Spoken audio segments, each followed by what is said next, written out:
On the day of my engagement to my childhood sweetheart of 8 years. I accidentally overheard him complaining. He said, "Who would want to marry her if it weren't for the sake of responsibility? I feel sick just looking at her." The wedding was called off immediately. Later, when he was bedridden with severe injuries, he called and begged me to visit him. I calmly replied, "No, thank you. My eyesight isn't good lately. I can't bear to look at anything unsightly." Ding! This novel reminds you to click the subscribe button in the bottom right corner to read the complete novel. It was just getting dark when I arrived at the bed and breakfast. I hastily paid the cab fare and rushed inside, afraid of making Crispin wait even a second longer. Before I got close, I could already hear the raucous noise from inside that threatened to lift the roof off. I quickly smoothed my hair, which had become slightly disheveled from my hurried pace, and pushed open the door. A wall of sound hit me, laughter and chatter mixed with the pounding beat of the band. A group of people were seated on a sofa by the floor-to-ceiling windows. Crispin lounged in the center of attention as always. "Audrey, you're finally here," someone called out, spotting me. All eyes turned to me at once. Crispin remained seated, not even sparing me a glance. I felt nervous, instinctively lowering my gaze and fidgeting with a strand of hair that had fallen across my cheek, hiding my face even more. "I'm sorry," I mumbled, inching towards Crispin like a toddler learning to walk. I had a freelance project these past few days. I was rushing to meet the deadline and lost track of time. Crispin said nothing. His gaze flitted over my face, lingering meaningfully on my left cheek for a moment. The spot he looked at burned with embarrassment. "That's not on, Audrey," teased someone I knew. "You used to come running whenever Crispin called. Now you've kept him waiting for half an hour. What do you call that? Getting complacent now you've caught him." More laughter erupted around us. I forced a smile, laughing awkwardly along with them. Crispin had always loved being the life of the party, naturally drawing people to him. Since childhood, I had followed in Crispin's wake, hanging on his every word. Everyone assumed we were a couple, even though Crispin had never explicitly confirmed it. Last month, unable to bear our ambiguous relationship any longer, I had resolved to confess my feelings properly. But Crispin suddenly suggested that if we were going to make things official, we might as well get engaged straight away. I'm not sure if that counts as catching him. I suppose it does. Crispin had always loomed so large in my life. So when he said he wanted to throw an engagement party, even though I was reluctant, I couldn't bring myself to refuse. Which is why, even now as I was being publicly teased, I swallowed my discomfort, terrified of truly angering Crispin. "No, no, we need to punish her," someone called out, and soon everyone was chiming in with suggestions. "How about Audrey has to kiss Crispin for a full minute?" I looked at Crispin helplessly. His lips curled in a cold smile as he idly flipped a silver lighter in his hand. "Kiss! Kiss! Kiss!" The chanting grew louder until it seemed the roof really might come off. My breathing quickened and my mind went blank. All I could do was look to Crispin with pleading eyes. "Come on, Audrey, you've been chasing Crispin for years. You're about to get engaged, don't tell me you haven't even kissed him yet? Don't be nervous, just close your eyes and go for it. It's not like Crispin's going to push you away, right?" Amidst the rowdy teasing, that last comment rang out with painful clarity. The day I had successfully confessed, I had tried to kiss Crispin. Needless to say, I hadn't succeeded. Gritting my teeth, I squeezed my eyes shut. Steeling myself, I leaned in to kiss him. With my eyes closed, my other senses seemed heightened.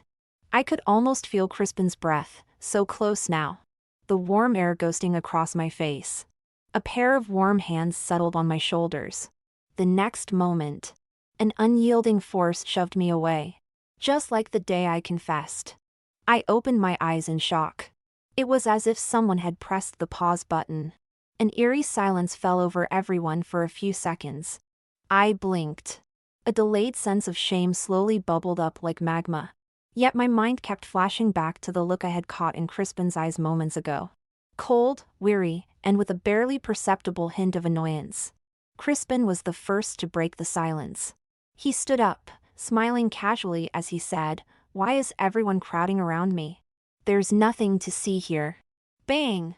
Outside the floor-to-ceiling windows, the sky had turned a deep blue without anyone noticing, and dazzling fireworks began to bloom like velvet in the half-light. Crispin, you've even prepared a fireworks show. How extravagant! Come on, let's go. Show's over. Let's watch the fireworks. Someone kindly diffused the situation. The air began to flow again. Everyone rushed to escape this awkward predicament. In an instant, the commotion dispersed, and the room fell into complete silence. In the flickering glow of the fireworks, I stared intently into Crispin's eyes.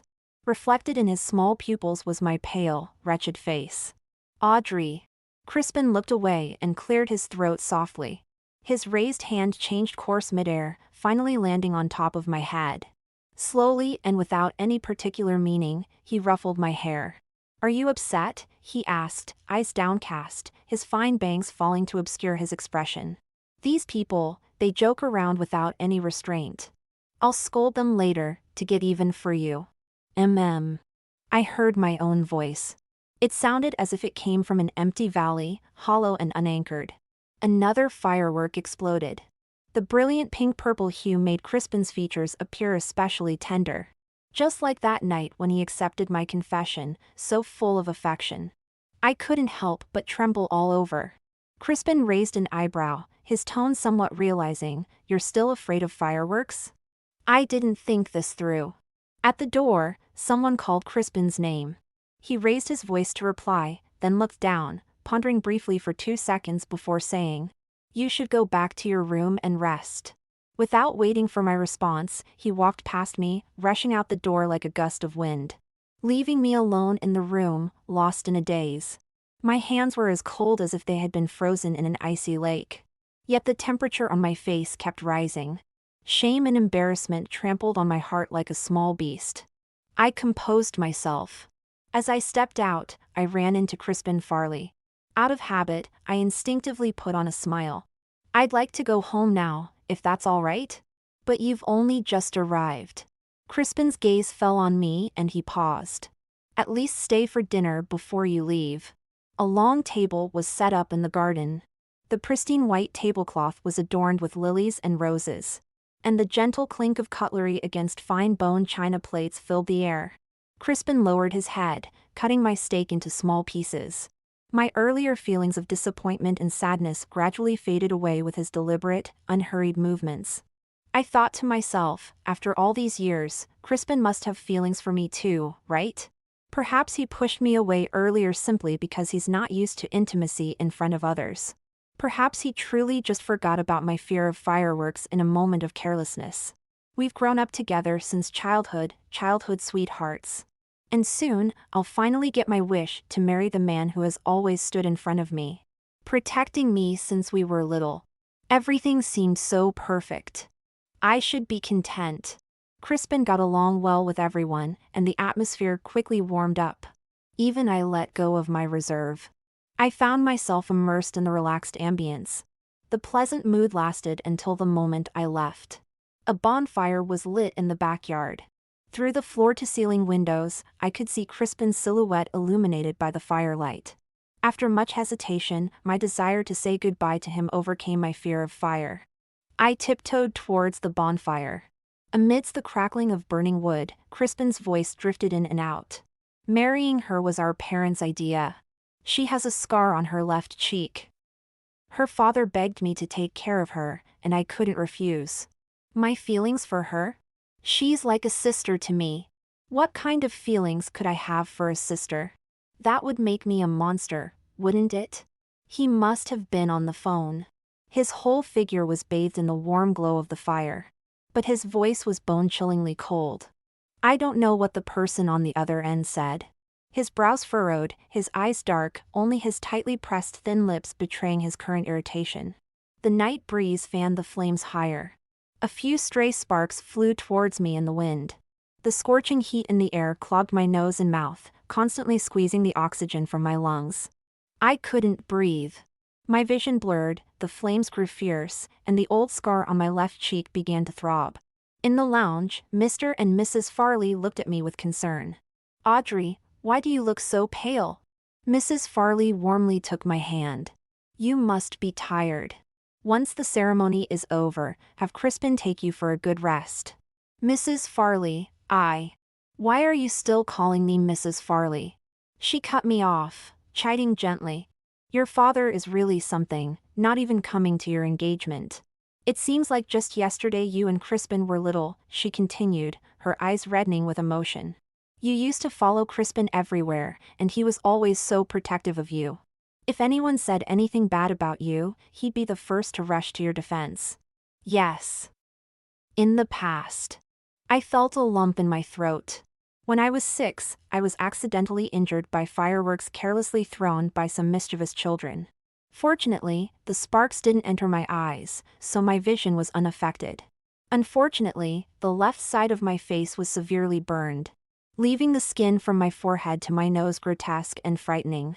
The treatment process was long and painful.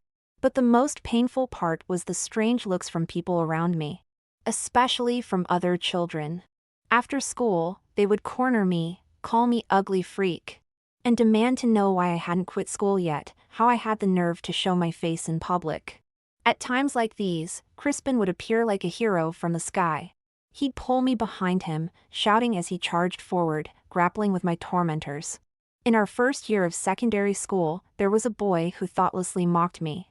He said that although my face was hard to look at, my body wasn't bad. Then he laughed at Crispin for having low standards and being able to stomach anything. Later, that boy ended up with broken ribs courtesy of Crispin. Crispin received his first suspension because of it. After that, no one at school dared to point and stare at me anymore. Those dark and bitter teenage years. Crispin was the ray of light breaking through the gloom. How could this Crispin be the same person who coldly distanced himself from me last night? There must be some misunderstanding. I tried to convince myself. My phone vibrated frantically, snapping me out of my reminiscence. I looked down to see a flurry of WhatsApp messages from my friend popping up on the screen. Something big happened. Quick, check Twitter. There was an inconspicuous trending topic on Twitter. The pinned content was a paparazzi scoop, rising starlet Jillian Sinclair's romance exposed. In the blurry video, one could vaguely see Jillian Sinclair and Crispin Farley sitting in a car. The two seemed to be arguing. Jillian quickly got out of the car, slammed the door, and stormed off in a huff. Immediately after, Crispin also got out of the car. He caught up to Jillian in 2 strides, grabbed her wrist, and with a gentle tug, pulled her into his embrace, wrapping both arms around her. The amber streetlight enveloped them, casting a dreamy, hazy glow. The top comment in the thread was, "Don't hate me, but I actually think they're quite shippable." Many people agreed. Someone had captured the moment of their embrace. Applied a vintage filter, making it look like a classic movie poster. More information was quickly dug up. At Jillian Sinclair's new drama opening ceremony, Crispin Farley stood quietly in the corner, his gaze fixed on her. In fan-shot set visit videos, Crispin's car was spotted many times outside the filming location. At the backstage of a year-end fashion gala, Jillian was seen briefly, wearing an oversized men's suit jacket.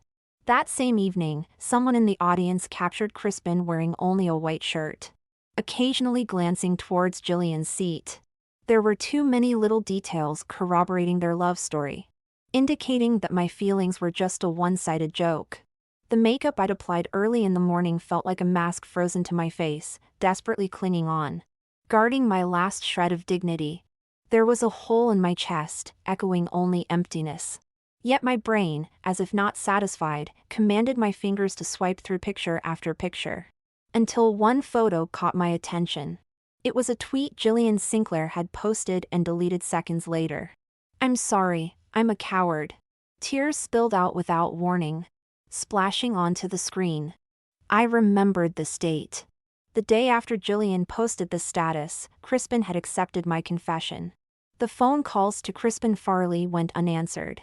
I stood in the bustling lobby, feeling like a stripped-bare monster on display for all to see.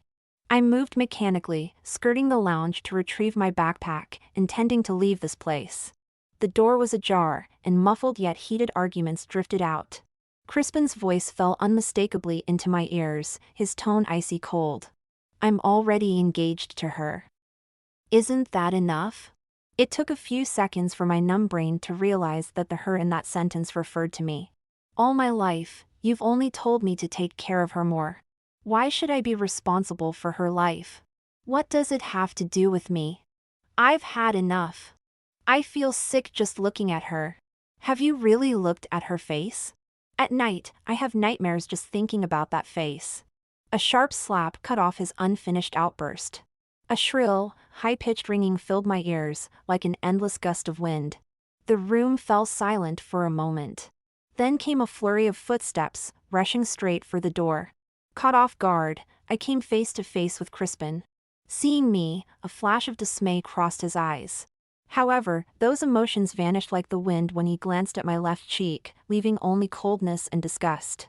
Sorry, he tossed out the two frigid words. Crispin. I grabbed his sleeve. The burning pain on my face, coming in waves, forced me to take a deep breath. I swallowed hard, fighting back the lump in my throat, and strained my neck to meet his gaze.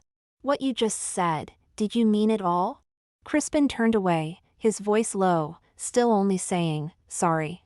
With those two light, weightless words, he negated the 20-plus years we had shared. Never had I hated Crispin as much as I did at that moment. I hated him for completely killing the boy in my memories who had stood up to protect me. Trembling all over, I didn't have time to think it through, driven by the intense emotions surging within me. I raised my hand high and slapped Crispin's face hard. Smack! His face was knocked to the side. After a moment of shock, Crispin turned to look at me. A long, thin scratch appeared below his left eye. I shook my hand. My palm tingled from the impact, and my little finger's nail throbbed with pain. Audrey. Crispin hesitated. He touched his eye, gave a bitter smile, and pulled out a sweet from his pocket, offering it to me. After my injury, I had stayed in the hospital for a long time. With my face wrapped in bandages, crying would only sting the wounds more. Crispin came to see me every day, secretly slipping sweets into my hand, acting like a little adult, advising me. Don't cry, have some sweets and you won't feel sad anymore. As I sucked on the sweetness in my mouth made the pain on my face seem less intense. Since then, Crispin had made a habit of carrying sweets, offering them to cheer me up whenever I was feeling down. I stared at the sweet for a while. Then I raised my hand, took off the engagement ring from my ring finger, and tossed it into his palm. Whether it was my imagination or not, Crispin's hand seemed to flinch as the body-worn ring fell into it. I lifted my head. My uncovered face was exposed under the bright lights. The bareness made me feel insecure.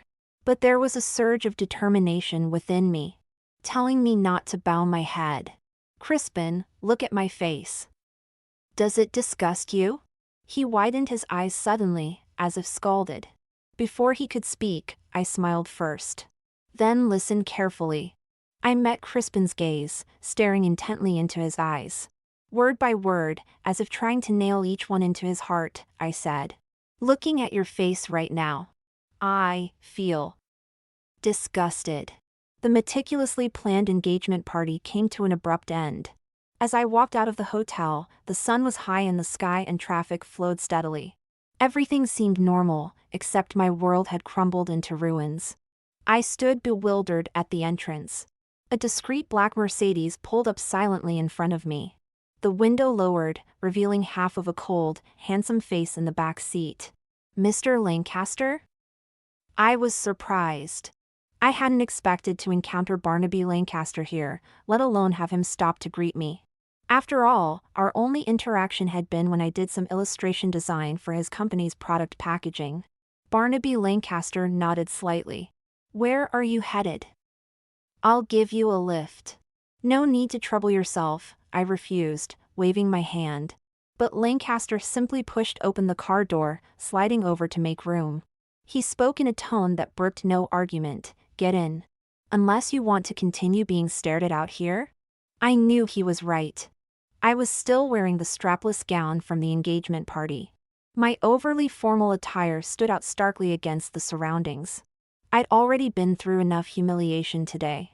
There was no need to provide more fodder for gossip. Without further protest, I gathered my skirts and climbed into the car. A faint, pleasant scent wafted through the interior, not overpowering, but rather calming. I should have made some polite small talk to ease the atmosphere. Or at the very least, I should have thanked him. But the pain I had suppressed came rushing back, leaving me defenseless. Fortunately, Lancaster didn't seem inclined to chat either, focusing intently on the tablet in his hands. After we'd driven for a while, he suddenly instructed the driver to stop. "Wait for me a few minutes," he said, pausing with his hand on the door to give me a brief instruction before exiting. My phone was vibrating furiously in my purse. I had no desire to look at it, so I simply turned it off. Lancaster returned quickly. He was carrying a paper bag, silhouetted against the light as the breeze wafted his crisp scent towards me. "When you're feeling down, you should have something sweet," he said. The bag contained a cup of Belgian dark chocolate. Even before opening the lid, I could smell the rich aroma. "Thank you," I said awkwardly. Besides the drink, there was a small plastic bag inside. It held a bottle of iodine, cotton swabs, some herbal ointment, a few plasters, and a nail clipper. A bitter taste rose in my mouth. Looking down, I saw that the nail on my right pinky was split and barely hanging on, the nail bed oozing blood. It must have happened when I slapped Crispin Farley with such force. For some reason, in conflicts between Crispin and me, I always seemed to come away more injured. Utterly heartbroken, I went straight home and threw myself onto the bed. I don't know how long I lay there before turning my face and catching sight of a photograph on the bedside table. Crispin Farley was grinning boldly while I hid behind him, shying away from the camera but with eyes brimming with laughter and bashfulness. The summer I turned 18, he had planned a trip to New Zealand. As my family was going through some difficulties, Mrs. Farley suggested he take me along to help clear my mind. Perhaps burdened by having to look after a tag-along, Crispin seemed unenthusiastic throughout most of the journey. Until the final stop. He was eager to try Queenstown's most famous attraction, bungee jumping from the Kawarau Bridge. Learning that tandem jumps were possible, he strongly encouraged me to give it a go. The moment we leapt, I clung tightly to Crispin. Amid the intense feeling of weightlessness and the rushing wind, I could only hear his strong heartbeat. "Audrey! Open your eyes!" Crispin shouted in my ear. Fighting against the howling wind, I struggled to open my eyes. The breeze had tousled his hair and carried his laughter even further. The light in his eyes was like an entire shimmering Milky Way. As we sat in the raft afterwards, Crispin was still exhilarated. I curled up in a corner, hugging my knees to my chest, feeling as if this was the only way to stop my heart from leaping out. See, it wasn't so scary after all, was it? Audrey, some things in life you'll never know what surprises await until you take that first step. Don't be afraid.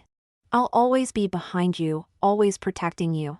At 18, Crispin had all the confidence of youth. When he looked at you earnestly and said something, it was hard not to believe him. And I did believe. From 18 to 26. 8 years. I ran towards him countless times. Sometimes he drifted away like the wind, occasionally he would pause for me. The day he accepted my confession, I thought I had finally caught the wind. I stared expressionlessly at Crispin in the photo for a moment. Then I got up, found an empty cardboard box, and unhesitatingly tossed the photograph in. I had only rented this flat because it was closer to Crispin's office. Sometimes when he worked late, he would stay over for a night. Gradually, his belongings began to fill the space. There were a few art books on the shelf that he had bought on impulse during a business trip to Tokyo. A diamond pendant necklace, a birthday gift he had bought with prize money from a competition one year. And many other little trinkets. Crispin had given me too many false signals. Made me mistake his care for acceptance. I timidly yet contentedly hid behind his shelter, believing I held the key to happiness. Thankfully, it wasn't too late. It took some time to erase all traces of Crispin from my home. Perhaps there's a threshold for heartache, or maybe my emotions had simply gone numb. By the time I had thrown the box in the rubbish and collapsed exhaustedly on the sofa, I felt no sadness at all. I grabbed my phone and turned it on. A flood of messages nearly drained what little battery was left. Countless people had sent concerned or curious inquiries, probing into what had happened between Crispin and me. Even my father had called 3 times. I ignored them all. I only sent a message to Mrs. Farley, thanking her for her constant care. Given how badly things had ended between Crispin and me, I doubted we could ever interact peacefully again. I hesitated for a long time over whether to message Crispin. In the end, I decided our relationship, which had begun in a state of half-clarity, at least deserved a forthright conclusion. The words "break up" and "call off the engagement" now lay stark on our chat page. I didn't need his reply. I promptly blocked him. Just as I was about to exit WhatsApp, a small red dot appeared in the contacts section. Under New Friends lay a profile picture. The note read, "I'm Jillian Sinclair. Can we talk?" I didn't accept Jillian Sinclair's friend request. I wanted to avoid anything related to Crispin Farley. I booked the earliest flight out of Bath. It didn't matter where I was going, anywhere would do.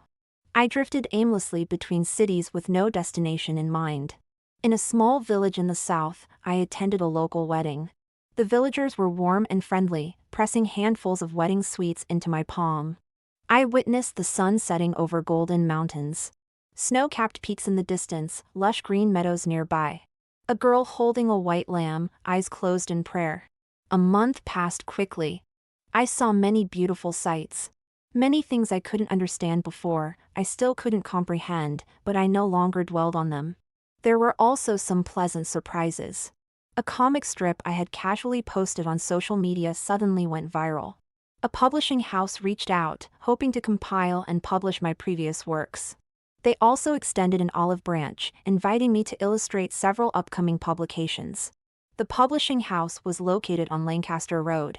The person in charge had messaged me multiple times, requesting an in-person meeting. I gladly agreed. The plane landed in Lancaster, and a warm, humid evening breeze greeted me. I took a taxi, first stopping by my father's house.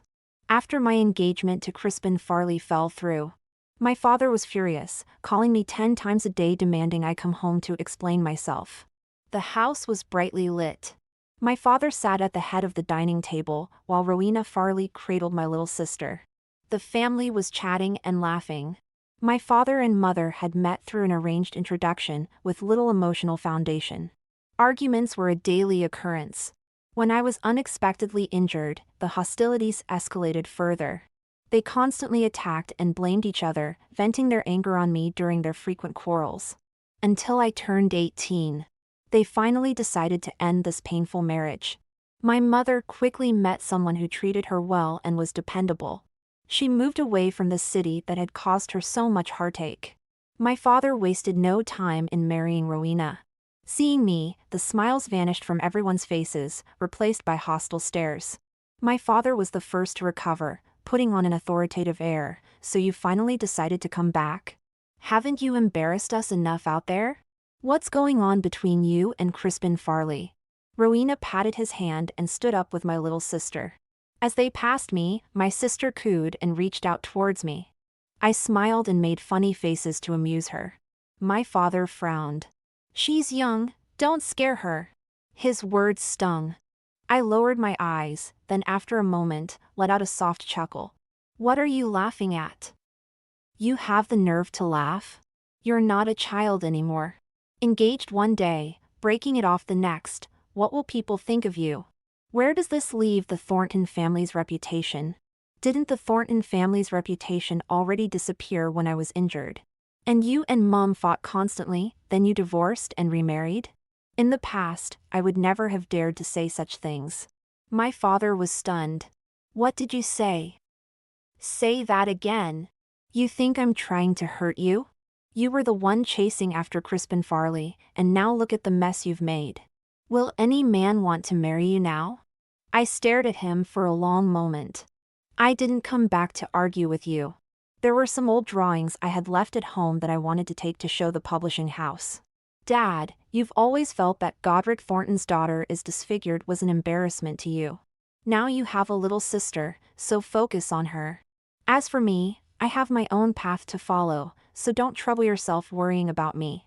With that, I quickly ran upstairs to my room. Most of my belongings had already been moved out. I pulled an empty suitcase from under the bed and packed the last of my artwork along with some mementos my mother had left for me. As I left with my suitcase, my father was still raging in the dining room, while Rowena spoke softly, trying to calm him down. I left the neighborhood. The night was quiet, with lights shining from countless homes. The wheels of my suitcase rumbled against the pavement. It would be a lie to say I wasn't hurt, but beneath the pain, I felt an unprecedented sense of freedom. From now on, I belonged entirely to myself. I took out my phone to book a hotel. Audrey. Someone called my name from behind. It really is you. Barnaby Lancaster stepped out slowly from under the streetlight. He was wearing a soft white shirt with the sleeves neatly rolled up to his forearms, revealing the smooth, taut lines of his muscles. The dim light accentuated his silhouette, casting a faint shadow on his brow bone, softening his entire appearance. "Mr. Lancaster?" I was somewhat taken aback. Barnaby nodded. "It's late. Where are you headed?" "I can give you a lift." After he spoke, we both fell silent for a moment. The last time we met, it was in a similar situation, with similar words. I softened my voice. "I was about to book a hotel." Barnaby turned his head, as if appraising the situation. After a moment, he turned back and said evenly, "If you don't mind, I have a place nearby." Standing in the lift, catching glimpses of Barnaby Lancaster beside me through the metal panels, my reason finally returned. I began to hesitate. But at that moment, the lift arrived. Barnaby strode out. He casually flipped a switch, and the entire room lit up, warm brightness filling every inch of space. The guest room has been cleaned, and the toiletries in the bathroom are all new. Feel free to use them. Barnaby was thoughtful and detailed, giving a few simple instructions before considerately closing the door. A brass lamp sat on the bedside table, casting a warm, dim light. My uneasy feelings were once again soothed. Emotions surged several times. Catching the sound of footsteps outside the door, I decided to open it and walk out.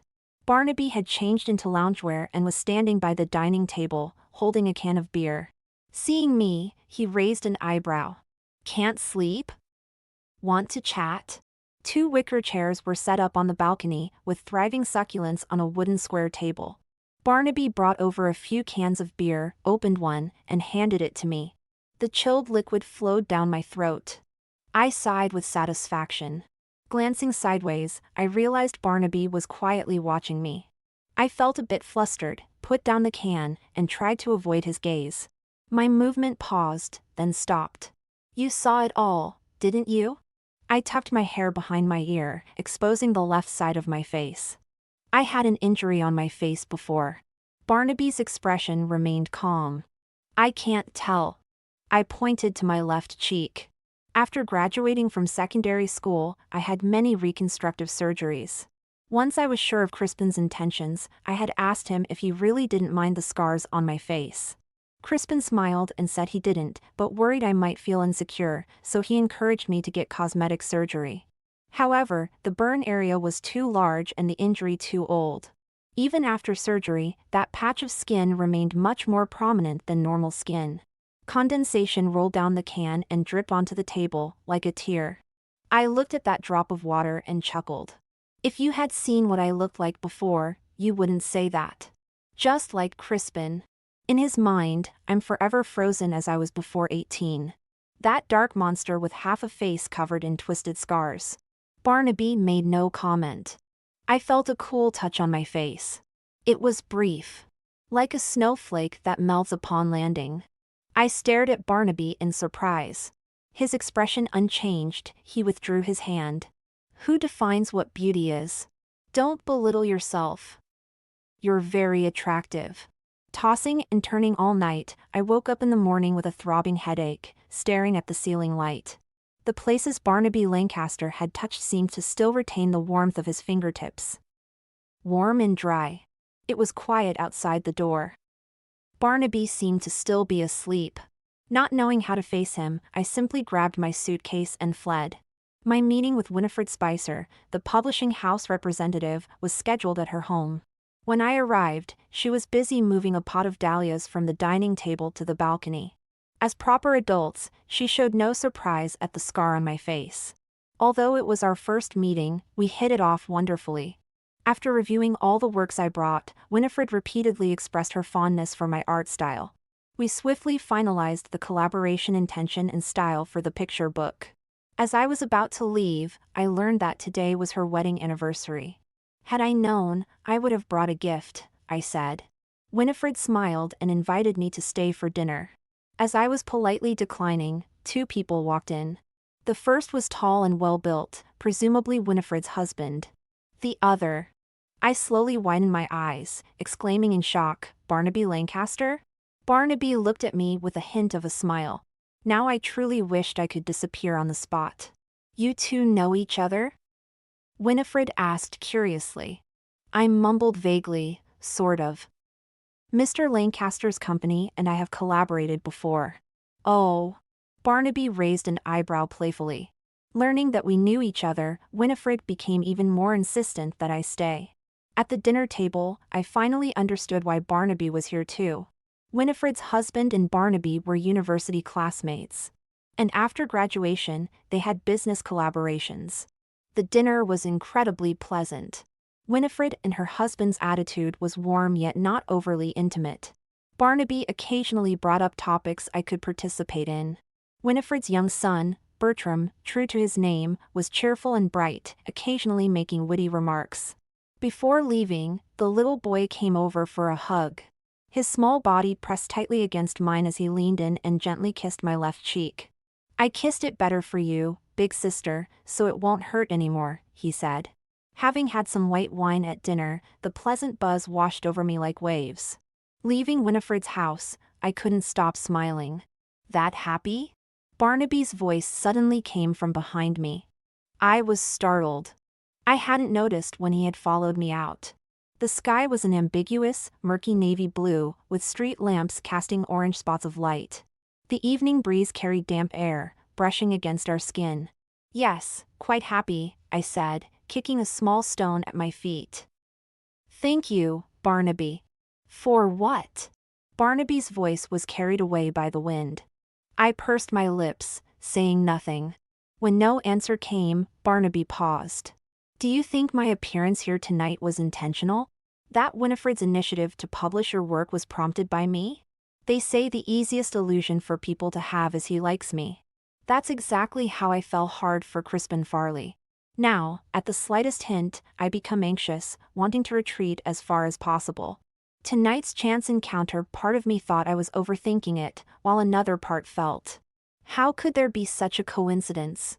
Barnaby glanced at me with his long, narrow eyes. His usual genial expression disappeared as he said seriously, "Audrey, you lack confidence in yourself. Moreover," he paused, "if I wanted to help you, I would never do it through someone else." My breath caught for a moment. The air seemed to thicken. "Why?" I heard myself ask softly. Barnaby stopped walking and stood facing me. "Audrey," he called my name, still staring at me intently, as if he had made some decision. I felt somewhat timid, neither daring to avoid his gaze nor meet it directly. Bang! Just as Barnaby opened his mouth, he was cut off by a loud noise. I shuddered. Not far from University of Bath, someone was setting off fireworks. Bursts of light shot into the sky, accompanied by the slightly acrid smell of sulfur. I stammered. It was too close. Close enough to feel the flames scorching my skin. "Don't be afraid." The next moment, I was enveloped in a warm, dry embrace. Barnaby's clean, slightly bitter scent gently surrounded me. He applied a bit of pressure, resting my forehead against his chest, his hands covering my ears. Thump thump, thump thump. The whole world became quiet, like a snow-covered valley. Only the echo of a heartbeat remained. I realized belatedly. It was my own heartbeat. I don't know how long it lasted. Until a forceful pull abruptly yanked me out of Barnaby's arms. "Crispin?" I called out in surprise at the stern-faced man before me. "What are you doing here? What are you doing here?" Crispin Farley stepped aside to let his mother enter. Edith Farley slammed the door shut, fuming. "I'm here to see what's gotten into your thick skull." Crispin pinched the bridge of his nose. Mom, please stay out of my business with Audrey. If Audrey were my own daughter, I'd have broken your legs by now for treating her like this. Edith seethed. You two were so close growing up. How could you be so foolish? As you said, that was when we were children. We didn't know any better then. Besides, even without the engagement, Audrey is still like a sister to me. He had to admit, though, that he'd made a mistake. He never should have accepted Audrey's confession in the first place. The atmosphere that night had been perfect.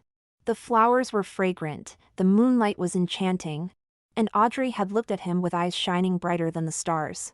He'd been dazzled by that light in her eyes, unable to bear extinguishing it. Edith scoffed. Sister? I won't waste my breath. Just remember, don't you dare regret this later. If you do, you'll have no one to blame but yourself. After Edith left, Crispin collapsed onto the sofa. Audrey's shocked, pained expression at the hotel was seared into his mind. The wound under his left eye throbbed dully. Something felt off. Everything felt off. After a moment, he realized what it was. The silence. When there weren't any social gatherings, he preferred spending time at Audrey's place. Though quiet around others, Audrey actually had a lively personality. Interesting videos, books she'd read, movies she'd watched. Annoying work projects she'd taken on, paintings she'd created. Audrey was like an open book laid out before him, every detail available for his perusal. It wasn't a bad arrangement, but it lacked the thrill of discovery. His phone buzzed incessantly. He irritably grabbed it. The first thing he saw was a message from Audrey, pinned to the top. He only caught the word breakup before instinctively tossing the phone away. Darkness gradually engulfed the room. He drifted off into a fitful sleep. When he awoke, his head was pounding, his throat burned, and his body alternated between hot and cold flashes. He remembered Audrey had prepared a first aid kit. He'd teased her then for being overly cautious. The last time he'd needed a first aid kit was back in secondary school. He'd heard plenty of gossip about him and Audrey over the years. But that one time, when he overheard that boy saying vulgar things about him and Audrey, rage had consumed him. His blood boiled as he lashed out with his fists. In the headmaster's office, Audrey had stood defiantly in front of him, insisting he wasn't at fault and demanding the other boy apologize. He'd been injured in that fight too. Audrey visited him at home every day after. When she tended to his wounds, her cool fingers brushing his skin had made him acutely uncomfortable. The room was dark. He stumbled, nearly tripping over a cardboard box. Audrey had said they'd be living together after getting engaged anyway, so she'd moved some of her things over early. Giving up on finding medicine, he carried the box back to the living room. He turned on the lights and began examining the contents. To his surprise, the box contained used sketchbooks. Audrey's reverent treatment of the box had led him to assume it held items of great importance to her. He idly flipped one open. Crispin froze. The sketches were of him. He opened every sketchbook. Every page. Nearly all of them were of him. From early, clumsy scribbles to later, masterful renderings. Audrey had meticulously documented Crispin as she saw him. Anyone could see the emotion poured into every line. The realization hit Crispin like a thunderbolt. It was as if a spark had been buried in his chest. Ignited by the sight of these drawings, consuming his heart and reducing it to ashes in an instant. Crispin battled a fever for a week. Every day, he tried to contact Audrey. No one knew where she'd gone. His number was blocked, her flat's locks were changed, and she'd vanished without a trace. Like a droplet of water, she'd silently disappeared from his world. A week later, Crispin met with Gillian Sinclair. They met at a notoriously hard-to-book Michelin-starred restaurant. When Gillian arrived, Crispin was staring blankly out the window. Audrey had once said this was the best riverside restaurant in Bath, with a perfect view of the river from the windows. He'd casually promised to bring her here someday. He'd broken that promise. His acquaintance with Gillian had begun by chance. Gillian was naive and vivacious, with a captivating boldness. The complete opposite of Audrey. In the past, he and Gillian had always found plenty to talk about. This time, however, the conversation felt oddly flat. until the waiter brought out the Kobe beef and a blowtorch. He blurted out, "She's afraid of fire. Keep that away from her." He was stunned by his own words. Jillian gave him a thoughtful look. "Who are you talking about?" As they were leaving, Jillian put on her sunglasses and gazed down at him. "Crispin, you always told me you only saw her as a sister. Did you really only see her as a sister?" He was speechless. He thought he'd never hear anything about Audrey again. Then he suddenly received a call from Audrey's father. On the flight from Bath to Lancaster Road, he kept wondering how he could possibly get Audrey to forgive him. He'd been so foolish, clinging to his pitiful, ridiculous pride. Afraid of others' judgmental looks, afraid of what they'd say about him falling for Audrey. It had taken a long, roundabout journey for him to understand his own heart. He and Audrey shared 20 years of history. Audrey had never truly been angry with him before. This last shred of arrogance was shattered when he saw the two figures embracing by the river. "Are you all right?" I asked Barnaby Lancaster, feeling guilty as I looked at the bruise on his lip. Crispin Farley had suddenly appeared and, without a word, swung his fist at Barnaby. Fortunately, Barnaby reacted quickly and dodged the blow. Even so, both men ended up with visible marks on their faces from the scuffle. "Audrey, my face hurts," whined a pitiful voice in my ear. Crispin looked at me cautiously. "Should we go to the hospital to get it checked out?" I turned to Barnaby, who shook his head. "Audrey!" Crispin reached out to grab my hand, but I sidestepped him. "Audrey, I know you're still angry with me. I was wrong, please listen to me. There's nothing between Jillian and me. What I said that day wasn't true, I was just upset. I didn't mean to hurt you. Hit me if you want." The remorse in his voice sounded so genuine. Seeing that I still didn't react, Crispin hurriedly pulled something from his pocket. "This is the engagement ring you threw at me that day. I've been carrying it with me ever since." Along with the ring, there was also a sweet in his palm. The night breeze was cool against my skin. I carefully examined my feelings. They were like a calm, still lake, not a single ripple disturbed the surface. "Audrey, we've known each other since we were 6.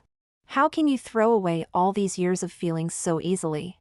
Crispin's voice was hoarse and trembling. He gazed at me pleadingly, with an expression I had never seen before and should never have appeared on his face. Perhaps my silence made him uneasy. Crispin paused, then slowly got down on one knee. Looking up at me earnestly, he said, "Audrey, please give me a chance to make amends. I'm begging you." I stared at Crispin's face. This face that I had sketched countless times. I knew every contour, every muscle. Yet I didn't recognize this stranger before me. On our engagement day, Crispin had killed the boy from my memories. And that wasn't enough, he had to stomp on the ashes, grinding them into the mud. I reached out my hand. As Crispin's eyes lit up with wild joy, I took the ring. "Crispin," I said softly, "do you remember what I said to you at the end of our engagement party?" I smiled unconsciously as I watched the color drain from his face. "I said that looking at you now makes me sick." With all my strength, I hurled the ring into the river. It wasn't me who threw away our 20 years together. It was you. You say you didn't mean to hurt me with your words, but the pain you caused me was real. I chased after you for 8 years, not 8 days. For 8 years, you ignored my feelings. And now you say you've realized you like me. Crispin, don't you think you're being ridiculous?" Crispin slumped to the ground, looking utterly defeated. I turned and walked away without another glance. Barnaby, who had been silent all this time, followed close behind. "I thought you would forgive him," Barnaby said suddenly as we drove back. I leaned against the car window, watching the colorful neon lights flash by. "My mom told me something a long time ago. It took me many years to fully understand it. There's no use in running away. Only by accepting yourself, being true to yourself, and never bullying yourself can you find true happiness." Back in Bath, my life suddenly became busy. The publication of my art collection was put on the agenda. Winifred Spicer suggested that I could do a few live streams to help with marketing. "However, if you feel any discomfort or unease during the process, we'll cancel immediately," she added. I thought carefully for 2 days before replying, "It's all right, let's do it." Winifred made a special trip to accompany me. On the day of the live stream, I applied light makeup. Some people noticed the irregularity on the left side of my face. I was injured as a child. At that time, it felt like the sky was falling, but now I feel that this scar is what makes me special. The mockery and ridicule I had imagined didn't appear. Instead, viewers flooded the comments with praise and comfort. Some shared their own journeys of healing after injuries. Occasionally, someone who stumbled into the livestream would leave a comment like "even an ugly duckling can livestream" before leaving. Before we could react, the screen would be filled with a wave of floating comments. A flood of gifts and compliments would quickly push the insults down. After the live stream ended, Winifred showed me the back-end interface and asked how I wanted to handle it. I glanced at the familiar accounts, pondered for a moment, then asked Winifred to withdraw the funds and donate them all to charity organizations. Days passed by peacefully. Once, Winifred privately asked me how things were progressing with Barnaby Lancaster. I thought for a moment, then smiled and told her we were just ordinary friends. Perhaps this information reached Barnaby's ears. He specially booked a table at the restaurant with the best view of the river in Bath. After dinner, suddenly a waiter wheeled over a cake. Barnaby produced a bouquet of lilies from somewhere. "Stop," I quickly interjected before he could speak. Barnaby gave me a puzzled look. I looked at the icing on the cake and said softly, "Barnaby, is there something you haven't told me?" He hesitated. Enormous panic gradually surfaced in his eyes. "You've changed a lot since high school," I continued. Barnaby's gaze became increasingly dejected. "When did you find out?" he asked. "In Lancaster Road, when you and Crispin got into a fight." For a moment, the image of them scuffling overlapped with a memory in my mind. Barnaby let out a bitter laugh. Neither of us took the initiative to speak. Finally, Barnaby said ruefully, "I'm sorry." I smiled slightly. "It's okay, that's what the current me is saying." As for 16-year-old Audrey Thornton, I couldn't say it was okay on her behalf. At that time, her hurt was real, her pain and sorrow were real. Barnaby understood my meaning. "Can we still be friends?" he asked. I nodded. "We can." Barnaby Lancaster escorted me to the entrance of my building. After going upstairs, I saw an unexpected person. Crispin Farley was leaning quietly against the wall with his head down. I didn't know how long he had been waiting there. Besides a cardboard box at his feet, there were several cigarette butts. "When did you start smoking?" I calmly asked. "You've made a mess in front of my door." "I'm sorry." He looked thinner and more dejected than the last time I saw him. The once enviable vitality that used to surround him had vanished, replaced by a gloomy fog that clung tightly to him, lifeless. Crispin crouched down to pick up the cigarette butts. "Audrey, my mum really misses you. When you have time, could you visit her?" He spoke very slowly, as if his throat was constricted, each word painfully squeezed out. "And this box of things, you left at my place." I glanced at the cardboard box. "It's just useless waste paper." As Crispin stood up, he swayed and stumbled backwards. The wall behind him stopped his fall. In that moment, something shiny flashed from his chest. A pendant. I looked closer. It was the wedding ring I had thrown into the river. I didn't know how he had managed to find it. "Crispin, please stop coming to find me. I just felt tired. Every time I see you, the scar on my face starts to hurt." Crispin stared at me blankly, as if understanding my words had become the most difficult puzzle in the world. I walked past him and opened my door. "Remember to take the rubbish with you." The art collection was successfully published, with a good market response. The picture book was also submitted on schedule. Winifred Spicer suggested that I strike while the iron is hot and turn the comic strip works into a series. It also happened that University of Bath was hosting an illustration art festival. I was invited to attend for book signings and a solo exhibition. While I was busy beyond measure, one night I suddenly received a phone call. There was only faint breathing on the other end. I tentatively asked, "Crispin?" "It's me." Crispin Farley's voice was muffled, as if coming from very far away. I'm a bit hurt. Can you come see me?" "No." I flatly refused. I've been overusing my eyes lately. The doctor said besides rest. It's best to keep my mood cheerful and avoid looking at things that would make me feel bad. His breathing suddenly grew heavier. He seemed to laugh dejectedly, then quickly hung up the phone. I didn't dwell on this incident. 2 months later, the art festival opened as scheduled. I had a small booth in the most crowded area. As soon as the audience entered, it was packed to capacity. Finally, just before my wrist became unbearably sore, the book signing came to an end. As I lowered my head to clean up the booth, a bouquet of flowers suddenly appeared before my eyes. I'm sorry, our event has ended. I looked up with a smile and froze. Barnaby Lancaster was holding a bouquet of chrysanthemums with pine and reeds. It was like he was holding a dispersing cloud. Even more like holding a firework blooming in broad daylight. Barnaby smiled. Won't you invite me to view your solo exhibition? As I walked around the exhibition hall with Barnaby, holding the flowers, I thought I glimpsed a familiar figure from the corner of my eye.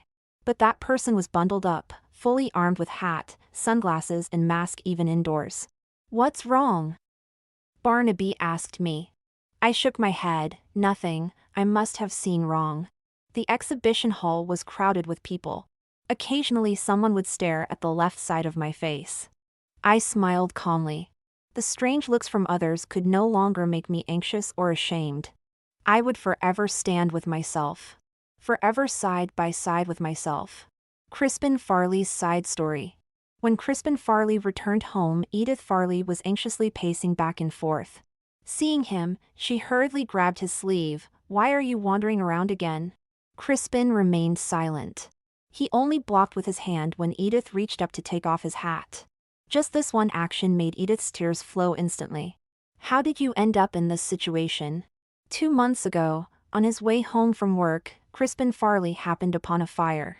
The flames were fierce, and faint cries of a little girl could be heard from inside.